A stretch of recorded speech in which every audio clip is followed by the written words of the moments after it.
ISRO, in its mission plan of following the incremental trajectory approach, carried a total of 5 earthbound maneuvers. The fifth apogee raising maneuver, which took place on the 25th of July, placed the spacecraft in an orbit of 250 by 1,27,000 kilometers. At the early hours of 1st August, the translunar injection was carried out, after which the composite module began the final leg of its long journey of nearly 3,84,000 kilometers for its rendezvous with the Moon. The TLI was a key step in the mission, enabling the spacecraft to escape Earth's gravitational pull and travel to the Moon. An orbit of 288 by 3,69,328 kilometers was achieved at the end of the translunar injection. जी हाँ, translunar injection किसी भी interplanetary mission के लिए बहुत ही आवश्यक परंतु कठिन operation होता है।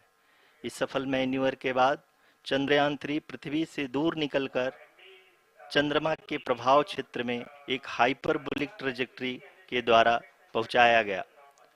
पुनः 5 अगस्त 2023 को लूनर ऑर्बिट इंसर्शन के द्वारा चंद्रयान 3 को 160 किलोमीटर के पेरीलून और 18,000 किलोमीटर के अपोलून के साथ चंद्रमा के इलिप्टिकल ऑर्बिट में स्थापित कर दिया गया।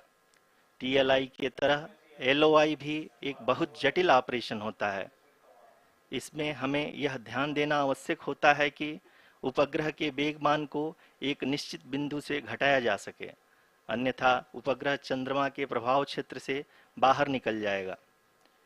एलओआई के सफलतापूर्वक परिचालन के बाद चंद्रयान 3 की कक्षा को 4 बार और परिवर्तित किया गया। इस दौरान चंद्रमा की अधिकतम ऊंचाई को घटाकर 160 किलोमीटर कर दिया गया। इस पूरी प्रक्रिया में प्रपल्सन मॉड्यूल का लगभग 755 किलोग्राम ईंधन का उपयोग हुआ और चंद्रयान 3 के वेगमान को लगभग 850 मीटर प्रति सेकंड कम कर दिया गया। लैंडर मॉड्यूल को लगभग 150 किलोमीटर के सर्कुलर ऑर्बिट में स्थापित करने के बाद 17 अगस्त 2023 को प्रपल्सन मॉड्यूल से अलग कर दिया गया।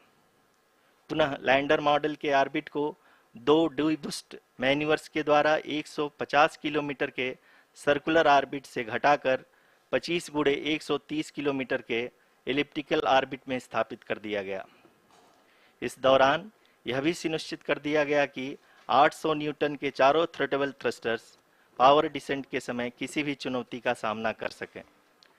लैंडर मॉड्यूल इस ऑर्बिट में 4 दिन तक चंद्रमा की परिक्रमा करता रहा ताकि इसके सभी सब सिस्टम को पावर डिसेंट से पहले कार्यात्मक रूप से वेरीफाई और वैलिडेट किया जा सके। इस दौरान चंद्रयान 2 और लैंडर मॉड्यूल की आपस में बातचीत भी हो चुकी है। और संक्षेप में अब तक की यात्रा की बात करें तो लैंडर मॉड्यूल अब तक 21 बार पृथ्वी के और लगभग 120 बार चंद्रमा का चक्कर लगा चुका है और इस पूरी यात्रा में लगभग 55 लाख किलोमीटर की यात्रा भी पूरी कर चुका है। अब तक के इस पूरे अभियान में यह भी सुनिश्चित किया गया कि सारे ऑर्बिट मैन्यूवर्स इस प्रकार किए जाएं कि लैंडिंग साइट पावर डिसेंट की शुरुआत से ही लैंडर के ऑर्बिटल प्लेन में बना रहे।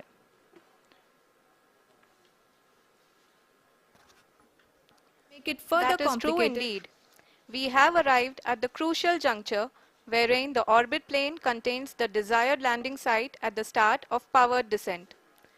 We are also happy to announce that live images from the Chandrayaan 3 lander imager camera is being received continuously.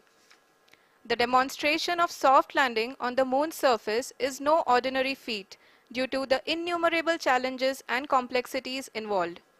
The lander velocity has to be killed from nearly 6,048 kilometers per hour without any aid from the thin and tenuous moon's atmosphere.